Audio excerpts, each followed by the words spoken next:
We, HTD Plus LIDA die casting machines, are a professional manufacturer for zipper slider production line. Here's our factory view.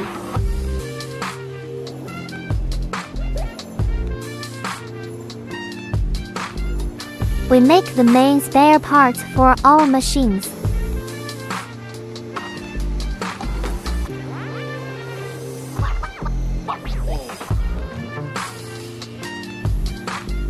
Now let's see how to make sliders.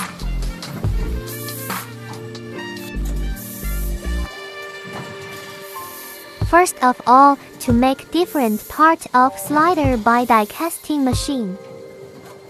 Different requests of quality or production capacity will decide how big the machine you need. The next step is polishing for each part of slider.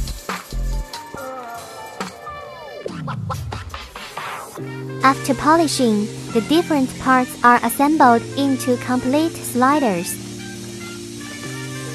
We have all these machines and we can help you to plan and build the appropriate production line.